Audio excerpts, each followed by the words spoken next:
So this is just a preface to this video you're about to see. What you're about to see is dark. It's evil. It shows a very evil side to human nature.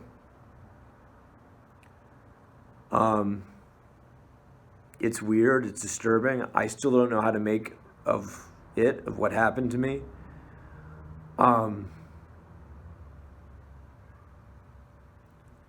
I don't like to think that I was kind of targeted for random emotional abuse by two therapists or whatever, but it seems like that is what happened. But I don't know, and I hope it's not that. Everyone I talk to about it doesn't know what to say. They're all kind of stunned like I am now. I can tell my energy is just dampened. I have these giant circles under my eyes, and I'm sad about what happened. And anyway, here goes. Fuck you, Glendale Adventist Hospital. Who the fuck do you think you are?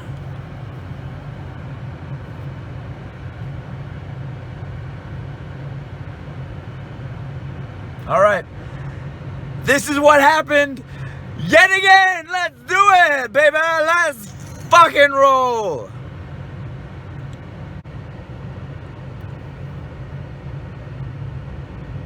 We have a terrible experience getting my glasses at Costco, the optical center. There's a fucking guy there who basically admitted to me. He said flat out, I am taking anger out on you from the fact that my friends have died because of COVID. He said it as much as he possibly could say. I said, dude, I feel like you're taking anger out on me. And he said, my friends died because of COVID.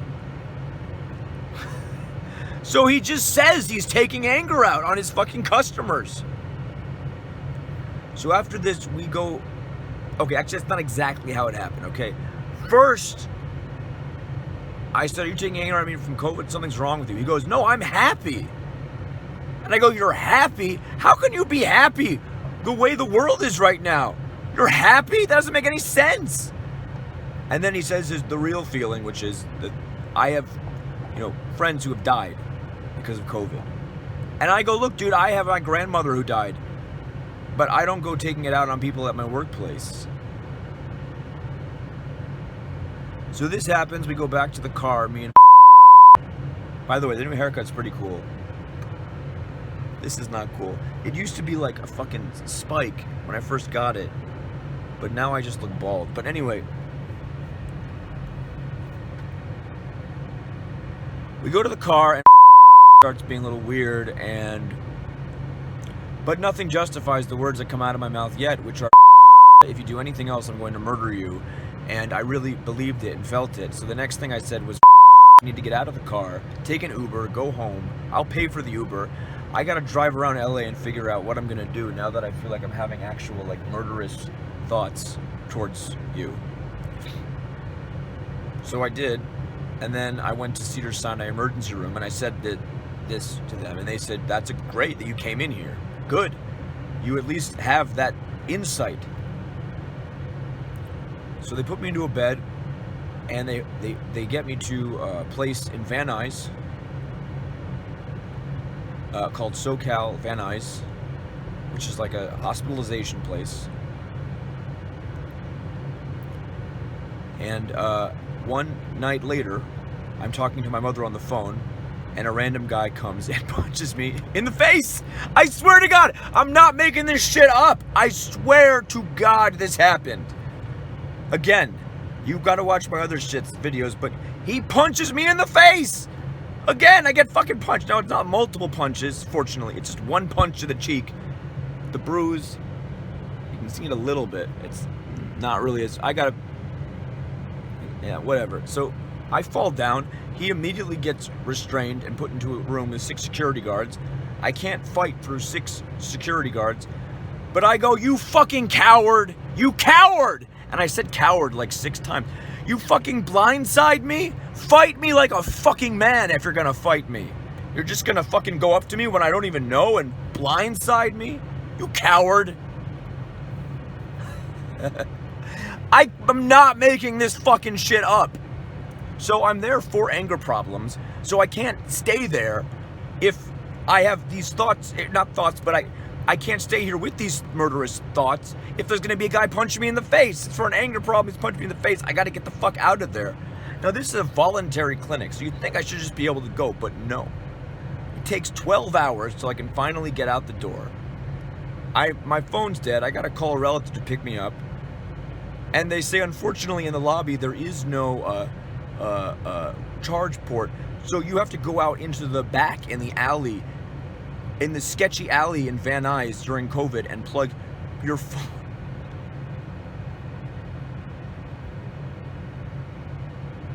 You can't make this shit up.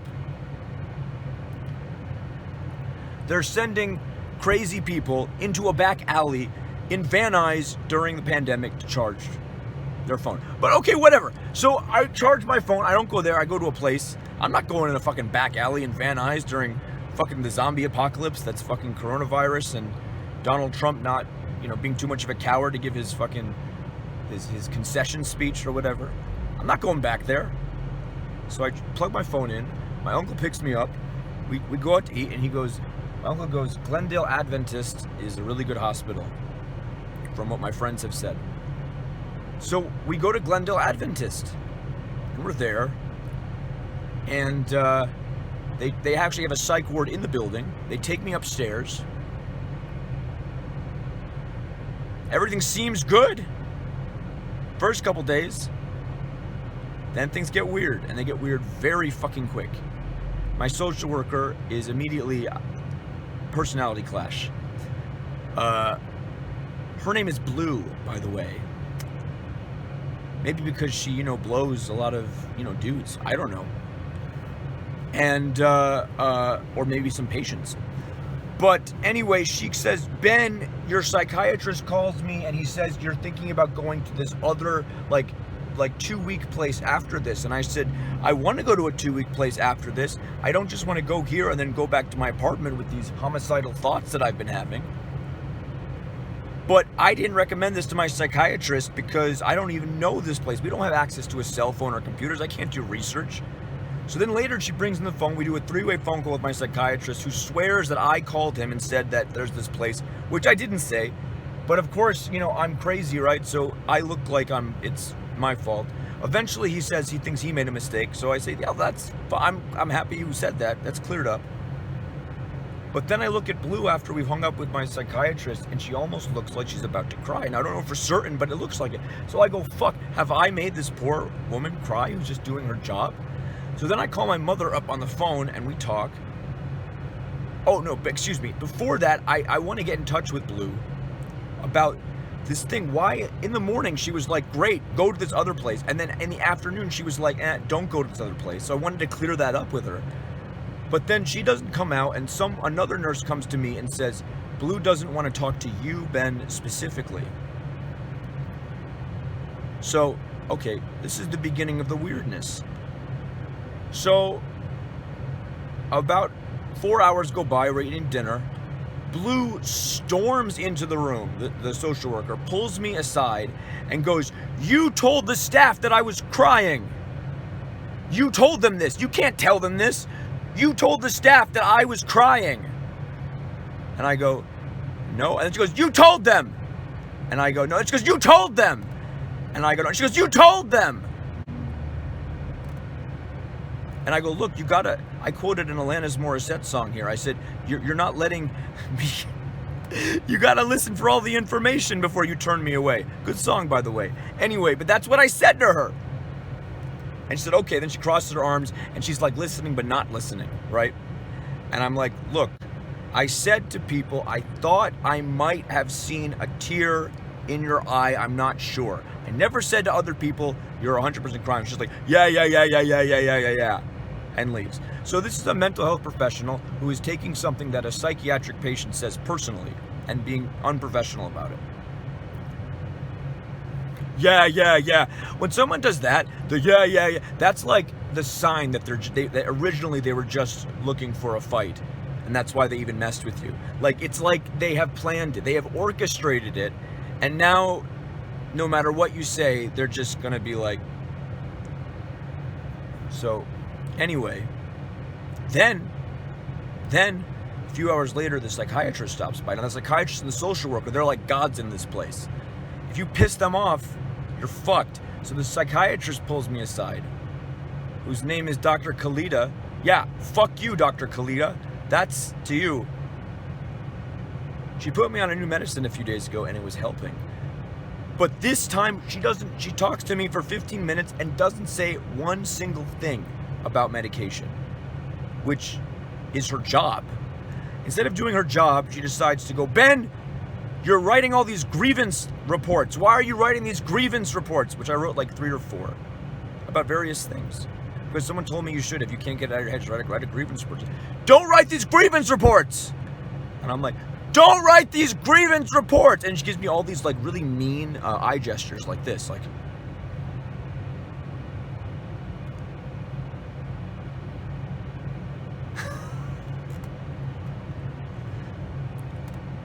And I go, look, I want to say something, Dr. Khalida. I recognize that I have this problem. And I recognize that some of those reports are wrong. And today, I want you to know that I actually asked for some of them back, ripped them up, and apologized to the people that I was complaining against. And then she goes again, you, don't write those reports. You don't like it here, do you? Just leave. You're not on a hold. A hold is, you're there, they keep you there. But she's like, the days have passed. You're not on a hold anymore. Go. Now, the thing is, yes, the days have passed. I'm not on a hold anymore. But I'm staying there because I want to get transferred to one of these 2-week facilities. And you can't do that. Go to those places if you go home first. So, and then I go, again, I feel like you're not giving me any appreciation. I recognize that this thing with the reports is wrong. And I've ripped some of them up, the ones that I could get a hold of that I didn't do the other day. And I've apologized to these people. And I've apologized to the people who were about the reports also that I couldn't get back. So I'm trying here, and I go, I don't understand. Like, I'm trying to work with you. Like, I don't understand why you're not even giving me any appreciation for this. I mean, doing this is better than nothing, right? I've already started to recognize this problem. That's hope. That's hope. If you have a problem and you've already started to recognize it, that's where hope comes from. And then this is what she does. She gets up and goes, oh, I'm supposed to show appreciation for you ripping up grievance reports. That's not how it works. That's not how it works. And then she walks away. And she doesn't talk at all about the medication that she put me on, any side effects I'm feeling, anything. Nothing having to do with psychiatry, just a litany of verbal and eye contact abuse. Which, by the way, I think they've proved that kind of eye contact towards a baby is what results in attention deficit disorder. But that's a whole different issue entirely. Now,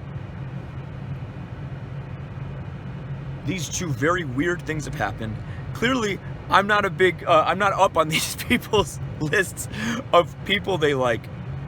But I think they should just be professional. So the next day I wake up, and what I'm trying to do is let it go, right? I go to a group, I'm trying to let it go, it's the past, let's just work on getting me better, right? And this one really nice girl who's also in the program is like, Ben, you know, you kind of have this OCD thing, you gotta let it go. You gotta let it go, Ben. And I go, you're right, I'm just start breathing and start letting it go. That was yesterday, today's a new day, the people here wanna help me.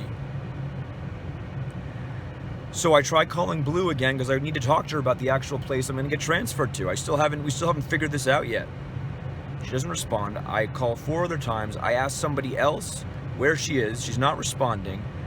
In the afternoon, suddenly 2 orderlies come in and say, Ben, we've released you, or Dr. Calica released you, or the word is when you get released from a hospital.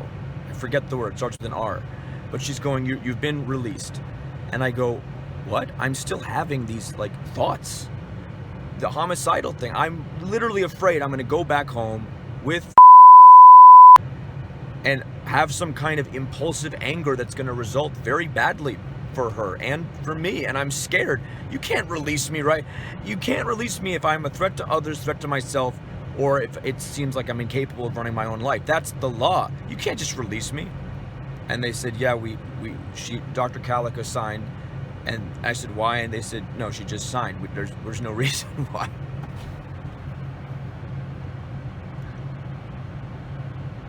Huh. So, what is the real reason why we have these fucking shootings in America? Maybe because they're releasing all the people with the homicidal thoughts. I wonder.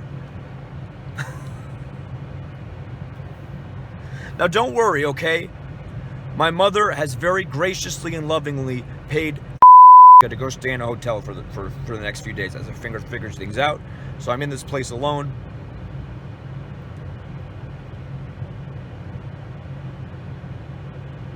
I go up to the girl who said, Ben, you're just having OCD after this has happened, and she's seen that I'm going to be released.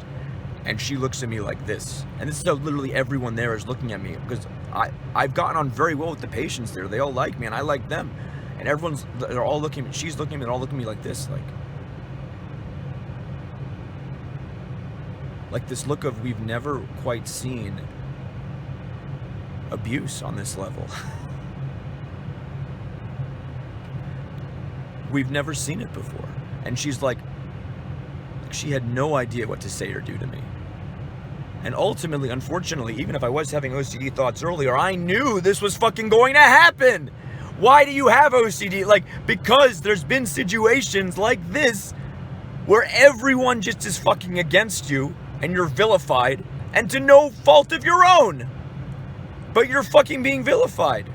And I could even tell, talking to some of the other orderlies and patients, and that they too thought that this was really fucked up, but they can't do anything because the social worker and the psychiatrist are the two gods in this place. So they can't, if they say anything, they get fired.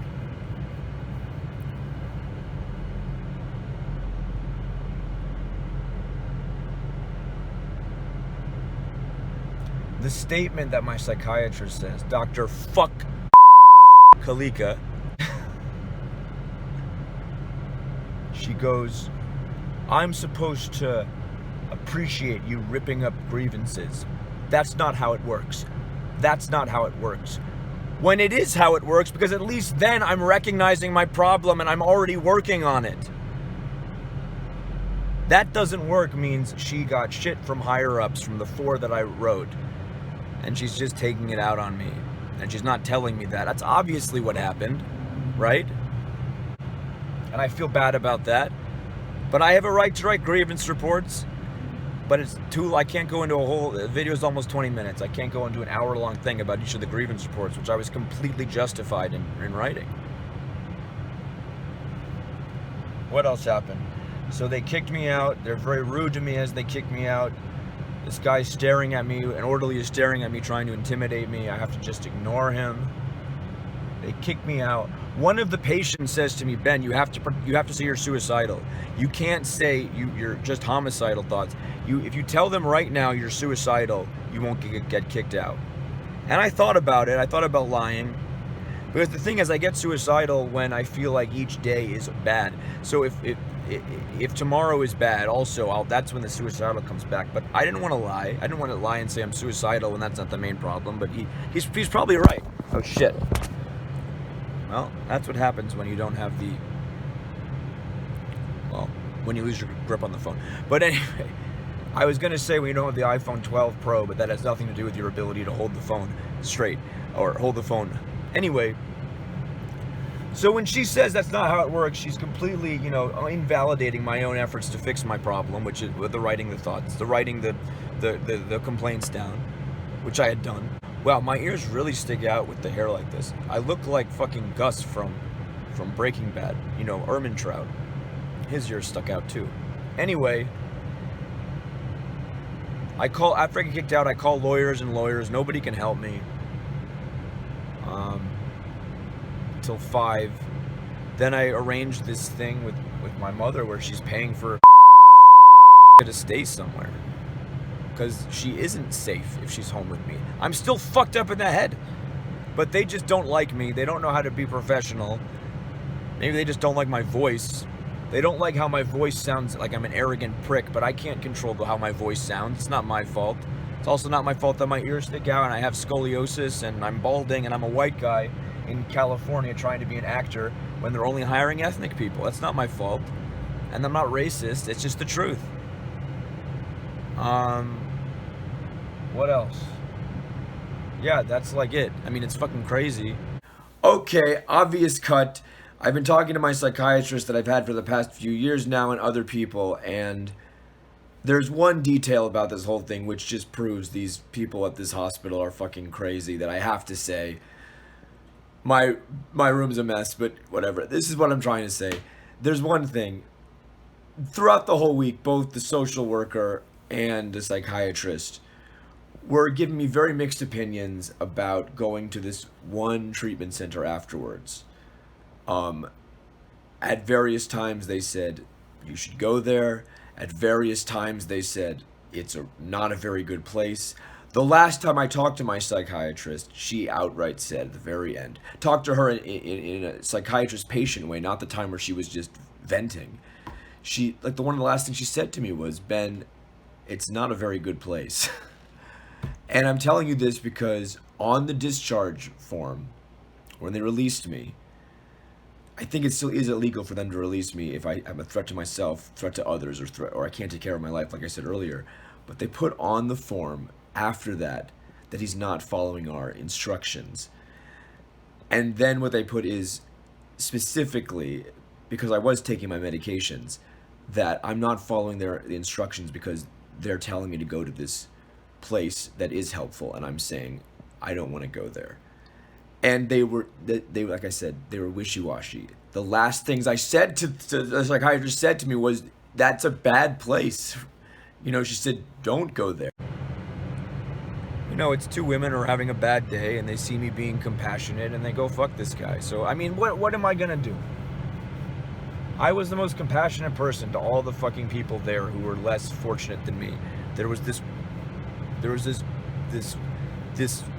lovely spirited black girl, a little overweight unfortunately, and probably on the spectrum like Asperger's, but she drew these fucking cartoons which were so funny. And for the past 3 days I was like, look it, you have to keep drawing these cartoons every day. Just draw a little bit. Keep drawing these fucking I didn't say fucking, but keep drawing these cartoons every day, no matter what. And that's all you can do. These cartoons are great. They're awesome already, but you're gonna keep getting better. And she was so happy afterwards, and I felt so happy that I'd inspired that out of her afterwards. This other girl was in a wheelchair. And I talked to her, and it was because when she was a kid, she got some kind of hip problem or something. Plus, she has some neurological condition that makes her talk really slow. But I was like, listen, you don't have one of these crazy diseases where you're in a wheelchair for the rest of your life. You've got to find a good physical therapist. And I mean a good one. And I said, look, the medical system in this country is sadistic and fucked up. But this is what you're going to do. You're going to go to physical therapist and physical therapist. And the first two are going to not help you at all. And you're going to say fuck you to them. Then you're going to go to another one and they're not going to help you either. And you're going to say fuck you to them. And you're going to do this 10 or 12 times until you finally find a fucking physical therapist who gives a shit. And they're going to get you out of this fucking wheelchair. And she's like, I want to visit my family back home in Wisconsin because the people in LA are douchebags. All of which she said is true for the most part. But she needs to get out of the wheelchair first. So I said, you got to find a good physical therapist. And a lot of them aren't. And fuck all of them. And then for your neurological shit, you got to find a neurologist. And a lot of them aren't good either, but fuck all of them also. And eventually you're going to be out of this. She also has like a hand thing where her hands are like this. So you're going to fix the hand thing. You're going to get out of the wheelchair. You're going to fix some of this stuff. And you're going to go home to Wisconsin. And as soon as I said this smile that I hadn't seen just shot up on her face. And it's just hope. You know, hope. And then the girl with the comics, as soon as I told her that, just keep writing every day. she would call me Pike, not Ben. She'd be like, Pike, come over, Pike, come here. I'd be like, yes. There's actually a little problem where she was a little too much, like when I had my own stuff to do, she was a little pushing too much for the, for the company. But I told her that in a respectful way. And also when I was institutionalized here, I really heard some stories from people. And people in these institutions, let me tell you, they're not there just because they have some, chemical imbalance. Although they do, and I know I do, and that's what the medicine's for. But they're all people like myself now, but even worse, who have just gotten so fucking unlucky. I met some dude who flat out told me that he euthanized his father because his father had a very terminal condition. And his father was like, all of your brothers are pussies, they're not gonna do it. I need you to euthanize me. Can you imagine euthanizing your father? What that would do to your fucking head? Can you even just imagine that for a second?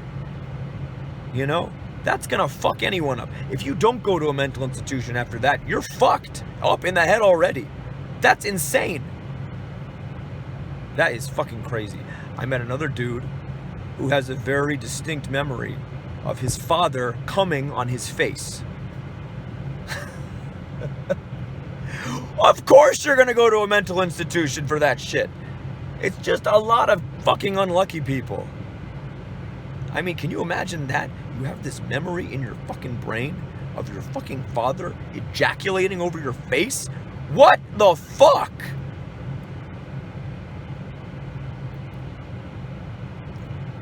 So I felt some of my bullshit is not even that important. Like, I get so upset about my fucking shit. But I have fucking two parents who love the fuck out of me. And I've been upset about my stupid fucking issues. And people don't even have that. Not to say my issues aren't valid. A lot of them are. This has been the unluckiest year of my life for everyone, but especially for me. And that sounds conceited and arrogant, I know. But you have to watch some of my videos and read my live journal, and all of that's true. I'm not embellishing or making anything up.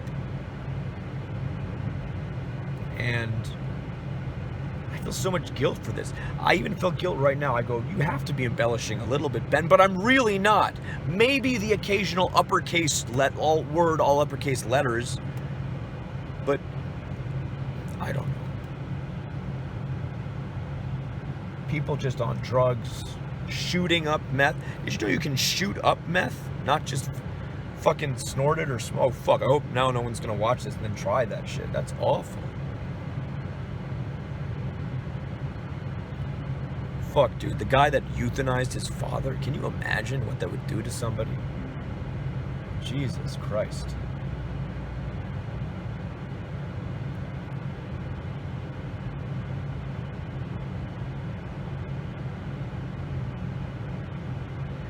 If you know me from high school, then you'll remember the time that I got sent home on a field trip from Washington, D.C. for bringing weed on a class trip.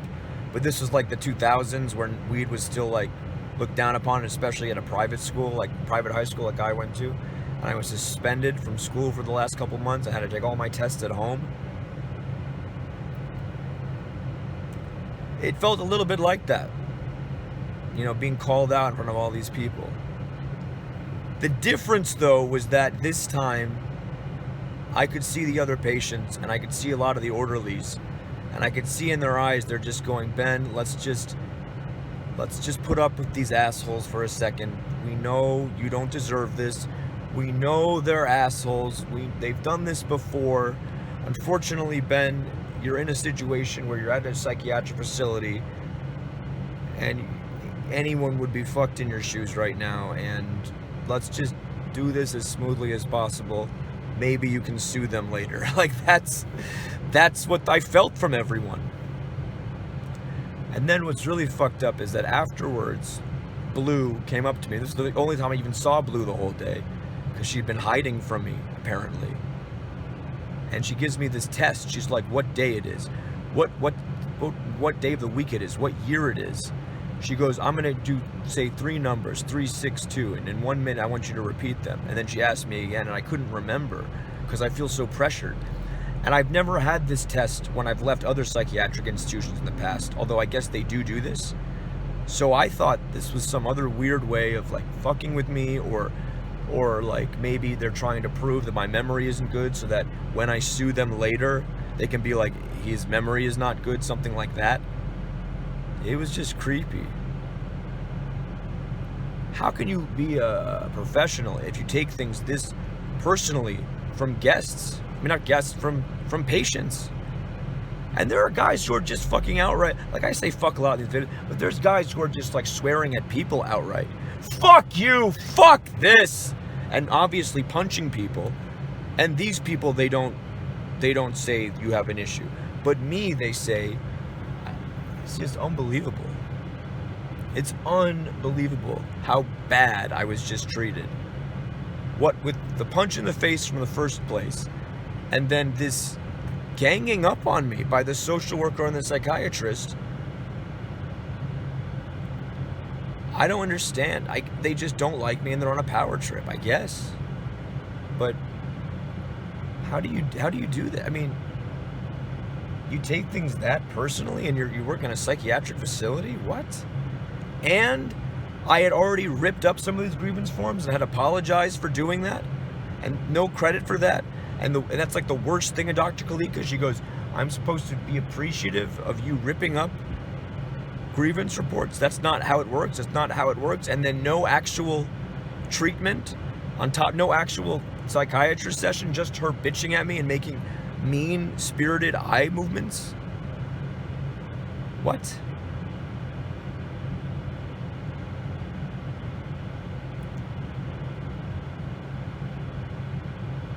I'm gonna go. I gotta call the suicide hotline.